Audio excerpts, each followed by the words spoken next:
ನೋಡಿ, ದರ್ಶನ್ಗೆ ಯಾಕೆ ಈ ತೊಂದರೆ ಮತ್ತೆ ಮತ್ತೆ ಆಗ್ತಾ ಇದೆ? ಪರಪ್ಪನ ಅಗ್ರಹಾರದಲ್ಲಿ ಆಲ್ರೆಡಿ ಕಮಿಷನರ್ ಮತ್ತು DCP ಹೇಳ್ತಾರಂತೆ, ನೋಡಿ ಅದರೊಳಗೆ ಯಾರನ್ನು ಕೂಡ ನೀವು ಹೆಚ್ಚು ಹಚ್ಕೋಬೇಡಿ. ಪರಪ್ಪನ ಅಗ್ರಹಾರದಲ್ಲಿ ವಿಲ್ಸನ್ ಗಾರ್ಡನ್ ನಾಗ ಮತ್ತು ದರ್ಶನ್ ಎಡವಟ್ಟು ಮಾಡ್ಕೋತಾರೆ. ಅದೇ ಕಾರಣಕ್ಕೆ ಬಳ್ಳಾರಿ ಕಾರಾಗೃಹಕ್ಕೆ ದರ್ಶನ್ ಶಿಫ್ಟ್ ಆಗ್ತಾರೆ. ಮೊದಲು 17 ಜನ ಅಲ್ಲೇ ಇರ್ತಾರೆ. 17 ಜನರ ಪೈಕಿ 4 ಜನರನ್ನು ತುಮಕೂರಿಗೆ ಶಿಫ್ಟ್ ಮಾಡಲಾಗುತ್ತೆ. 17 - 4 13 ಜನ ಇಲ್ಲೇ ಇರ್ತಾರೆ. ಆ 13 ಜನರ ಪೈಕಿ ವಿಲ್ಸನ್ ಗಾರ್ಡನ್ ನಾಗಾನ ಭೇಟಿಯಾಗಿ ಆ ವೇಲು ಎಂಬಾತ ಫೋಟೋ ತೆಗೆದು ಆತ ಅದನ್ನು ಹೊರಗೆ ಕಳುಹಿಸಿ, ಆ ನಂತರ ಸತ್ಯನಿಗೆ ಮಾಡಿದಂಥ ವಿಡಿಯೋ ಕಾಲ್ ಅದನ್ನು ಆತ ಜಗಜ್ಜಾಹಿರು ಮಾಡಿ, ಅದು ಪೊಲೀಸರ, ಕೋರ್ಟ್ನ, ಮಾಧ್ಯಮದ ಮುಂದೆ ಬಂದು ಒಂದೊಂದು ಕಡೆ ಈ ಗ್ಯಾಂಗನ್ನು ಹಾಕಲಾಯಿತು. ಈಗ ಬಳ್ಳಾರಿಗೆ ಬಂದ ನಂತರ ಕೂಡ ದರ್ಶನ್ ಕಿರಿಕ್ ಮಾಡೋದು ಬಿಟ್ಟಿಲ್ವಂತೆ, ಬದಲಾಗುವ ಇರಾದೆ ಕೂಡ ಕಾಣಿಸ್ತಾ ಇಲ್ವಂತೆ. ಪಶ್ಚಾತ್ತಾಪದ ಭಾವ ಇರಬೇಕಲ್ಲ. ಒಂದು ಕೊಲೆ ಆಗಿದೆ, ಒಂದು ಕೊಲೆಗಿಂತ ದೊಡ್ಡದು ಯಾವುದೂ ಇಲ್ಲ ರೀ. ಫೈನಲ್ ಬೇರೆ ಎಲ್ಲದಕ್ಕೂ ಈಗ ಮರಣದಂಡನೆ ಅಂತಿರೋದು ಯಾವುದು? ಕೊಲೆಗೆ. ಈ ಹಿಂದೆ ಕೆಲವು ರಾಷ್ಟ್ರದ್ರೋಹದ ವಿಚಾರದಲ್ಲೂ, ಅಂದರೆ ತ್ರಿವರ್ಣ ಧ್ವಜ ಇದಕ್ಕೆಲ್ಲ ಅವಮಾನ ಮಾಡಿದರೆ ಹೀಗೆಲ್ಲ ಇರ್ತಾಯಿತ್ತು. 2000 ಇಸ್ವಿ ಆದಾಗ ಏನಾಯಿತು ಅಂತೇಳಿ ಮರಣದಂಡನೆ ಎಲ್ಲ ಕೊಡಬಾರ್ದು ಅಂತಾಯಿತು. ಈಗಲೂ ಕೂಡ ಮರಣದಂಡನೆಗೆ ಒಳಗಾಗಿರುವ ಒಂದು 500 ಕೈದಿಗಳಿದ್ದಾರೆ. ನಾನು ಅನೇಕ ಬಾರಿ ಹೇಳಿದ್ದೀನಿ. ಅದರಲ್ಲಿ ಇಲ್ಲಿ ತನಕ ಕೊಟ್ಟಿಲ್ಲ ಅಂತಲ್ಲ, ಒಂದು 9 ಮಂದಿ ಕೊಟ್ಟಿದ್ದಾರೆ. 302ಗೆ ಮರಣದಂಡನೆ ಕೂಡ ಇದೆ, ಜೀವಾವಧಿ ಶಿಕ್ಷೆ ಕೂಡ ಇದೆ. ಹಾಗಾಗಿ ಬೇಲ್ ಕೊಡುವಾಗಲೂ ಅಷ್ಟೇ, ಮತ್ತೊಂದಾಗಲೂ ಅಷ್ಟೇ ನ್ಯಾಯಾಲಯ ಅದನ್ನು ಭಾಳ ಸೀರಿಯಸ್ ಆಗಿ ನೋಡುತ್ತೆ.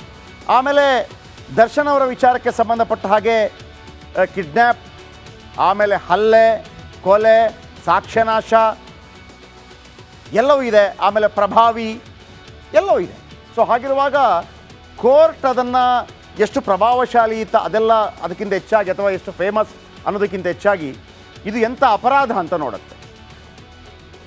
ಇನ್ನು ಮೀಡಿಯಾದ ಕ್ಯಾಮರಾಗಳಿಗೆ ಮಧ್ಯದ ಬೆರಳು ದರ್ಶನ, ಅದು ಕೂಡ ಸುದ್ದಿ ಆಯಿತು. ಟಿವಿಗಾಗಿ ಜೈಲಾಧಿಕಾರಿಗಳ ಜೊತೆ ವಾಗ್ವಾದ ನಡೆಸಲಾಗಿತ್ತಂತೆ. ಕೊನೆಗೂ ಜಗಳ ಮಾಡಿ ಟಿವಿ ಪಡೆಯೋದ್ರಲ್ಲಿ ಯಶಸ್ವಿಯಾಗಿದ್ದಾರೆ. ಅಲ್ಲಿ ಹೊಸ ಟಿವಿ ಏನಿಲ್ಲ, ಆಲ್ರೆಡಿ ಟಿವಿ ಕೊಡ್ತಾರೆ. ಒಂದು 100 ಟಿವಿಗಳ ಪೈಕಿ ಒಂದು ಹಳೆಯ ಟಿವಿಯನ್ನು ತೆಗೆದು ರಿಪೇರಿ ಮಾಡಿ ಕೊಡ್ತಾರೆ. ಈ ಕಿರಿಕಿಗಳಿಂದ ಜಾಮೀನಿನ ಮೇಲೆ ಪರಿಣಾಮ ಬೀರುತ್ತೆ, ಇದನ್ನು ವಕೀಲರು ಕೂಡ ಹೇಳಿದ್ದಾರೆ. ಇದೇ ಕಾರಣಕ್ಕೆ ದರ್ಶನ್ಗೆ ಲಾಯರ್ ನೀತಿ ಪಾಠ ಮಾಡಿದ್ರಂತೆ. ನೋಡಿ, ಜೈಲಲ್ಲಿ ಇಲ್ಲ ಸಲ್ಲದ ಎಡವಟ್ಟು ಮಾಡ್ಕೋಬೇಡಿ, ಪದೇ ಪದೇ ಕಿರಿಕ್ ಮಾಡಿಕೊಂಡ್ರೆ ಬೇಲ್ಗೆ ಸಮಸ್ಯೆ ಆಗುತ್ತೆ. ಯಾಕಂದ್ರೆ ಅಲ್ಲಿ ಹೇಳ್ತಾರೆ ಅವರು, ಕಾನೂನು ಹೋರಾಟಕ್ಕೂ ತೊಡಕು ಉಂಟಾಗತ್ತೆ. ಆಮೇಲೆ ಇದನ್ನು ನಟ ದರ್ಶನ್ ಅವರಿಗೆ ಪತ್ರ ಬರೆದು ಕೂಡ ಎಚ್ಚರಿಸಿದ್ದಾರೆ. ನೋಡಿ, ಹಿಂಗೆಲ್ಲ ಮಾಡಬೇಡಿ, ಹಿಂಗೆಲ್ಲ ಮಾಡಬೇಡಿ, ಹಿಂಗೆಲ್ಲ ಮಾಡಬೇಡಿ. ಇದು ದರ್ಶನ್ ಬಗೆಗಿನ ಈ ಕ್ಷಣದ ಒಂದು ಅಪ್ಡೇಟ್.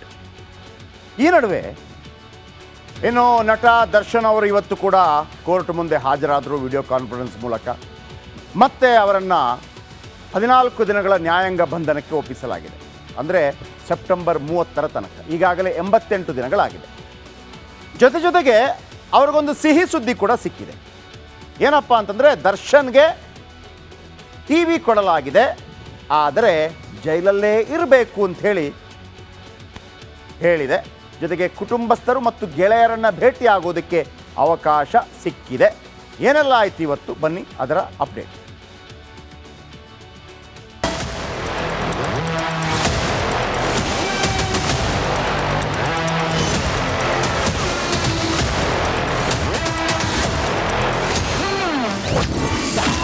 ನಟ ದರ್ಶನ್ ಅಂಡ್ ಗ್ಯಾಂಗ್ಗೆ ಜೈಲೇ ಗತಿ. ಕಾಟೇರನಿಗೆ ಸಿಗುತ್ತಾ ಟಿವಿ, ಪ್ಲಾಸ್ಟಿಕ್ ಚೇರ್. ರೇಣುಕಾಸ್ವಾಮಿ ಕೊಲೆ ಕೇಸ್ನಲ್ಲಿ ಜೈಲು ಸೇರಿರೋ ದರ್ಶನ್ ಅಂಡ್ ಗ್ಯಾಂಗ್ನ ಸಂಕಷ್ಟದ ಸರಣಿ ಮುಗಿಯೋ ಲಕ್ಷಣಗಳೇ ಕಾಣ್ತಾ ಇಲ್ಲ. ಹಂತಕ ಪಡೆ ಜೈಲು ಸೇರಿ 3 ತಿಂಗಳು ಕಳೆದು ಹೋಗಿದೆ. ಇಂದಿಗೆ ದರ್ಶನ್ ನ್ಯಾಯಾಂಗ ಬಂಧನದ ಅವಧಿ ಪೂರ್ಣಗೊಂಡಿತ್ತು. ಹೀಗಾಗಿ ವಿಡಿಯೋ ಕಾನ್ಫರೆನ್ಸ್ ಮೂಲಕ ಕೋರ್ಟ್ಗೆ ಹಾಜರುಪಡಿಸಲಾಯಿತು. ನ್ಯಾಯಾಲಯ ಸೆಪ್ಟೆಂಬರ್ 30ರವರೆಗೆ ನ್ಯಾಯಾಂಗ ಬಂಧನವನ್ನ ವಿಸ್ತರಿಸಿದೆ. ಸದ್ಯ ನಟ ದರ್ಶನ್ ರಕ್ತ ಸಂಬಂಧಿಗಳಿಗಷ್ಟೇ ಭೇಟಿಗೆ ಅವಕಾಶವನ್ನ ನೀಡಲಾಗ್ತಾ ಇದೆ. ಆದರೆ ದರ್ಶನ್ ಸ್ನೇಹಿತರ ಭೇಟಿಗೆ ಅವಕಾಶವನ್ನ ಕೊಡ್ತಿಲ್ಲ ಅಂತ ನ್ಯಾಯಾಲಯದಲ್ಲೇ ದರ್ಶನ್ ಪರ ವಕೀಲರು ವಾದವನ್ನ ಮಂಡಿಸಿದ್ರು. ಇದೆಲ್ಲವನ್ನ ದರ್ಶನ್ ವಿಡಿಯೋ ಕಾನ್ಫರೆನ್ಸ್ ಮೂಲಕ ಕೇಳಿಸ್ಕೊಳ್ತಾ ಇದ್ರು. ದರ್ಶನ್ ಪರ ವಕೀಲರ ವಾದಕ್ಕೆ ನ್ಯಾಯಾಧೀಶರು ಮಣೆ ಹಾಕಿದ್ದು, ಸ್ನೇಹಿತರು ಹಾಗೂ ಕುಟುಂಬಸ್ಥರಿಗೆ ಭೇಟಿಗೆ ಅವಕಾಶವನ್ನ ನೀಡುವಂತೆ ಬಳ್ಳಾರಿ ಜೈಲಾಧಿಕಾರಿಗಳಿಗೆ ಸೂಚನೆಯನ್ನ ನೀಡಿದ್ರು. ಇನ್ನು ದರ್ಶನ್ಗೆ ಪ್ಲಾಸ್ಟಿಕ್ ಚೇರ್ ಕೂಡ ಸಿಗ್ತಿಲ್ಲ ಅಂತ ಲಾಯರ್ ಹೇಳಿದ್ರು. ಇದಕ್ಕೆ ಪ್ರತಿಕ್ರಿಯಿಸಿದ ನ್ಯಾಯಾಧೀಶರು ನಿಯಮದ ಪ್ರಕಾರ ಎಲ್ಲವನ್ನ ಕೊಡ್ತಾರೆ ಬಿಡಿ ಅಂದ್ರು. ಒಂದು ಪೆನ್ ಡ್ರೈವ್ ಹಾಗೂ ಒಂದು ಹಾರ್ಡ್ ಡಿಸ್ಕ್ನಲ್ಲಿ CFSL ರಿಪೋರ್ಟ್ ಅನ್ನ ತನಿಖಾಧಿಕಾರಿಗಳು ಕೋರ್ಟ್ಗೆ ಸಲ್ಲಿಸಿದ್ದಾರೆ. ಆರೋಪಿ ವಿನಯ್ ಮೊಬೈಲ್ ಅನ್ನ ಮತ್ತೊಮ್ಮೆ FSLಗೆ ಕಳಿಸಲು ಮನವಿಯನ್ನ ಕೂಡ ಮಾಡಿದ್ದಾರೆ.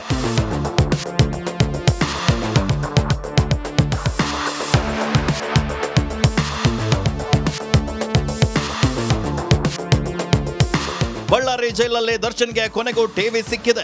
32 ಇಂಚಿನ ಟಿವಿ ನೀಡಲು ಜೈಲು ಸಿಬ್ಬಂದಿ ನಿರ್ಧರಿಸಿದ್ದಾರೆ. ವಾರದ ಹಿಂದೆ ಟಿವಿಯನ್ನ ನೀಡುವಂತೆ ಕಾಟೇರ ಬೇಡಿಕೆಯನ್ನ ಇಟ್ಟಿದ್ದ. ಪದೇ ಪದೇ ಕಿರಿಕಿರಿಯನ್ನ ಮಾಡ್ತಾ ಇದ್ದ. Crime bureau, republic Kannada. ನೋಡಿ, ದರ್ಶನ್ಗೆ ಯಾಕೆ ಈ ತೊಂದರೆ ಮತ್ತೆ ಮತ್ತೆ ಆಗ್ತಾ ಇದೆ? ಪರಪ್ಪನ ಅಗ್ರಹಾರದಲ್ಲಿ ಆಲ್ರೆಡಿ ಕಮಿಷನರ್ ಮತ್ತು DCP ಹೇಳ್ತಾರಂತೆ, ನೋಡಿ ಅದರೊಳಗೆ ಯಾರನ್ನು ಕೂಡ ನೀವು ಹೆಚ್ಚು ಹಚ್ಕೋಬೇಡಿ. ಪರಪ್ಪನ ಅಗ್ರಹಾರದಲ್ಲಿ ವಿಲ್ಸನ್ ಗಾರ್ಡನ್ ನಾಗ ಮತ್ತು ದರ್ಶನ್ ಎಡವಟ್ಟು ಮಾಡ್ಕೋತಾರೆ. ಅದೇ ಕಾರಣಕ್ಕೆ ಬಳ್ಳಾರಿ ಕಾರಾಗೃಹಕ್ಕೆ ದರ್ಶನ್ ಶಿಫ್ಟ್ ಆಗ್ತಾರೆ. ಮೊದಲು 17 ಜನ ಅಲ್ಲೇ ಇರ್ತಾರೆ. 17 ಜನರ ಪೈಕಿ 4 ಜನರನ್ನು ತುಮಕೂರಿಗೆ ಶಿಫ್ಟ್ ಮಾಡಲಾಗುತ್ತೆ. 17 - 4 13 ಜನ ಇಲ್ಲೇ ಇರ್ತಾರೆ. ಆ 13 ಜನರ ಪೈಕಿ ವಿಲ್ಸನ್ ಗಾರ್ಡನ್ ನಾಗಾನ ಭೇಟಿಯಾಗಿ ಆ ವೇಲು ಎಂಬಾತ ಫೋಟೋ ತೆಗೆದು ಆತ ಅದನ್ನು ಹೊರಗೆ ಕಳುಹಿಸಿ, ಆ ನಂತರ ಸತ್ಯನಿಗೆ ಮಾಡಿದಂಥ ವಿಡಿಯೋ ಕಾಲ್ ಅದನ್ನು ಆತ ಜಗಜ್ಜಾಹಿರು ಮಾಡಿ ಅದು ಪೊಲೀಸರ, ಕೋರ್ಟ್ನ, ಮಾಧ್ಯಮದ ಮುಂದೆ ಬಂದು ಒಂದೊಂದು ಕಡೆ ಈ ಗ್ಯಾಂಗನ್ನು ಹಾಕಲಾಯಿತು. ಈಗ ಬಳ್ಳಾರಿಗೆ ಬಂದ ನಂತರ ಕೂಡ ದರ್ಶನ್ ಕಿರಿಕ್ ಮಾಡೋದು ಬಿಟ್ಟಿಲ್ವಂತೆ. ಬದಲಾಗುವ ಇರಾದೆ ಕೂಡ ಕಾಣಿಸ್ತಾ ಇಲ್ವಂತೆ. ಪಶ್ಚಾತ್ತಾಪದ ಭಾವ ಇರಬೇಕಲ್ಲ. ಒಂದು ಕೊಲೆ ಆಗಿದೆ, ಒಂದು ಕೊಲೆಗಿಂತ ದೊಡ್ಡದು ಯಾವುದೂ ಇಲ್ಲ ರೀ. ಫೈನಲ್ ಬೇರೆ ಎಲ್ಲದಕ್ಕೂ ಈಗ ಮರಣದಂಡನೆ ಅಂತಿರೋದು ಯಾವುದು? ಕೊಲೆಗೆ.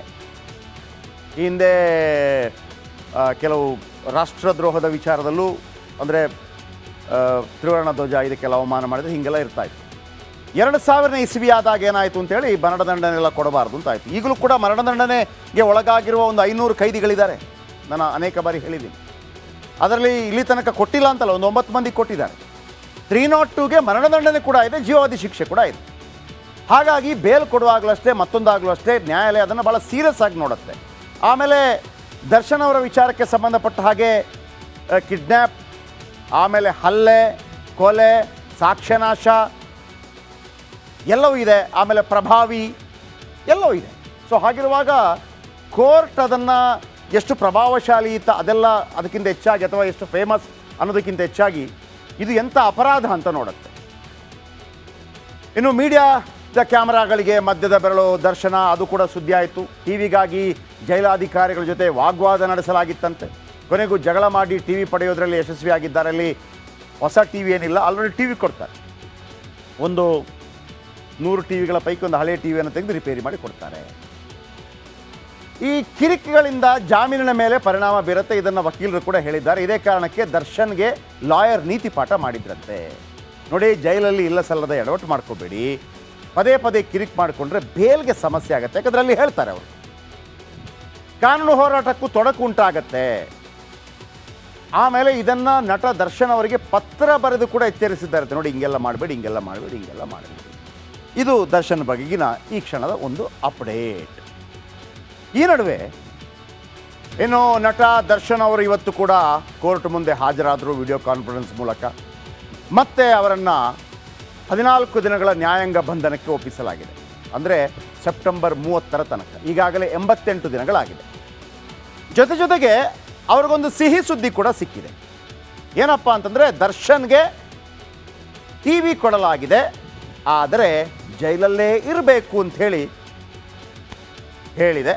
ಜೊತೆಗೆ ಕುಟುಂಬಸ್ಥರು ಮತ್ತು ಗೆಳೆಯರನ್ನು ಭೇಟಿಯಾಗೋದಕ್ಕೆ ಅವಕಾಶ ಸಿಕ್ಕಿದೆ. ಏನೆಲ್ಲ ಆಯ್ತು ಇವತ್ತು, ಬನ್ನಿ ಅದರ ಅಪ್ಡೇಟ್.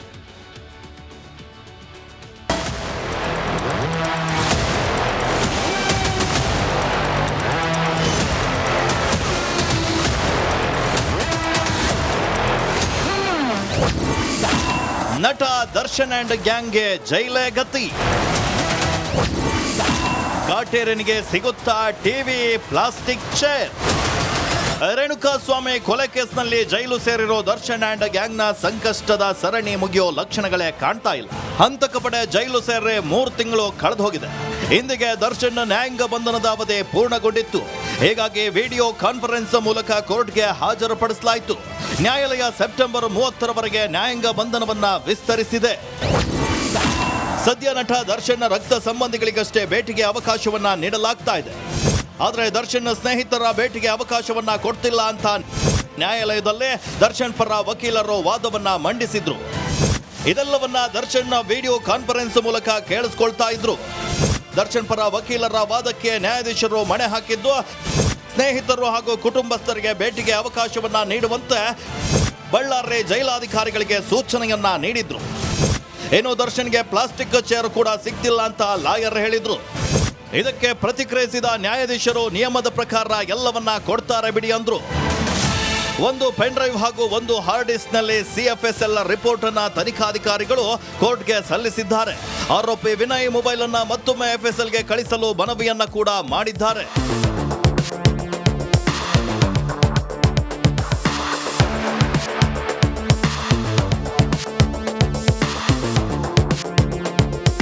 ಬಳ್ಳಾರಿ ಜೈಲಲ್ಲಿ ದರ್ಶನ್ಗೆ ಕೊನೆಗೂ ಟಿವಿ ಸಿಕ್ಕಿದೆ.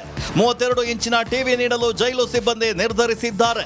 ವಾರದ ಹಿಂದೆ ಟಿವಿಯನ್ನ ನೀಡುವಂತೆ ಕಾಟೇರ ಬೇಡಿಕೆಯನ್ನ ಇಟ್ಟಿದ್ದ. ಪದೇ ಪದೇ ಕಿರಿಕಿರಿಯನ್ನ ಮಾಡ್ತಾ ಇದ್ದ. Crime bureau, republic Kannada.